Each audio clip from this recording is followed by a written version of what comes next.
Sud Radio, bientôt 6h50, c'est bon à savoir. C'est une espèce invasive qui gagne de plus en plus de terrain. Focus ce matin sur les fourmis électriques. Oui, les fourmis électriques, on les appelle ainsi car leur piqûre est assez douloureuse. Un deuxième foyer a été découvert récemment dans le Var. Sa prolifération rapide inquiète. Pour en parler, je reçois un spécialiste de ces fourmis électriques. Bonjour Olivier Blight.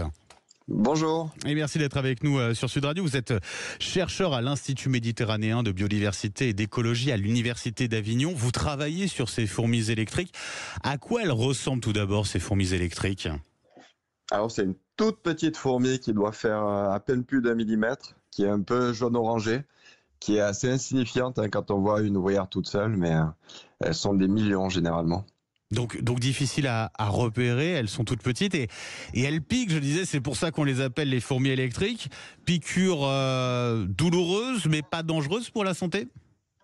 Effectivement, c'est une piqûre douloureuse qui pourrait s'apparenter à une piqûre d'ortie, qui est plus forte et qui dure plus longtemps, mais elle ne transmet pas de maladie, cette fourmi-là, donc il n'y a pas des enjeux forts de santé humaine. Donc pas d'inquiétude pour la santé humaine, en revanche, inquiétude pour la biodiversité. Expliquez-nous pourquoi, Olivier Blight. C'est une espèce qui est très agressive et très compétitrice par rapport aux autres espèces d'insectes en premier lieu. Donc elle a tendance à éliminer tous les autres insectes qu'elle va rencontrer, soit pour les manger, soit pour occuper l'espace. Et donc ça va avoir des répercussions sur les autres animaux, notamment les vertébrés qui se nourrissent de ces insectes-là. Donc ça veut dire que ça a une incidence sur toute la chaîne, quoi. Exactement. Ouais. Elles viennent d'où, ces fourmis électriques ? Alors c'est une espèce qui est originaire d'Amérique du Sud, Amérique centrale, mais qui a été largement dispersée par nos activités à travers le monde.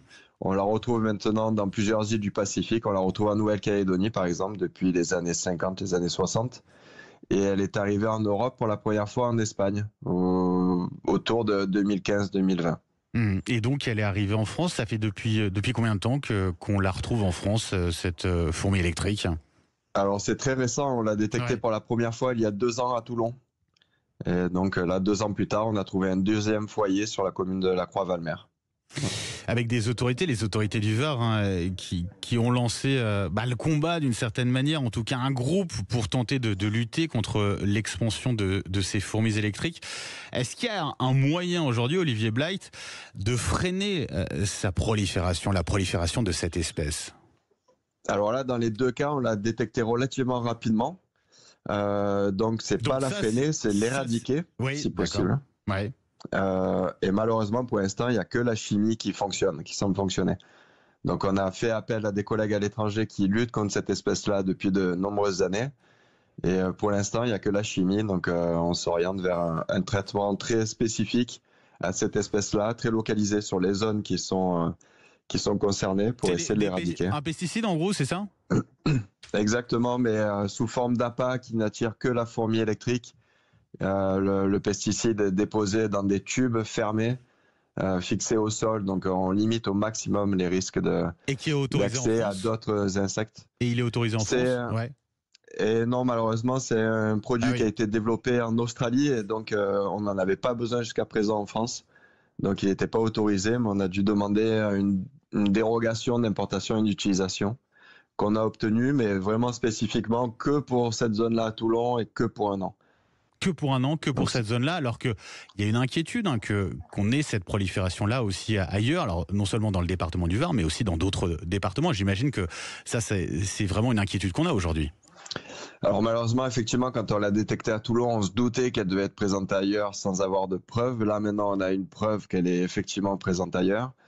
La probabilité qu'elle ait été dispersée dans d'autres zones par nos activités est vraiment non négligeable. Mais pour l'instant, tant qu'on la détecte pas, pour l'instant, on reste focalisé sur ces 2 sites. Mais en tout cas, c'est pour ça qu'il est très important que les gens qui ont des doutes sur la présence de fourmis électriques chez eux, il faut pas hésiter à nous contacter. C'est ce qui est fait depuis 2 ans. On reçoit souvent des photos de fourmis pensant être des fourmis électriques. C'est comme ça qu'on l'a détecté à la Croix-Valmer. Donc c'est vraiment important que les gens soient sensibilisés à cette problématique-là et n'hésitent pas à nous contacter. Ouais, au moindre Exactement. doute. Merci beaucoup Olivier Blight d'avoir été avec nous ce matin sur Sud Radio. Je rappelle que vous êtes donc chercheur à l'Institut méditerranéen de biodiversité et d'écologie à l'Université d'Avignon et vous travaillez notamment donc sur ces fourmis électriques. Très bonne journée à vous.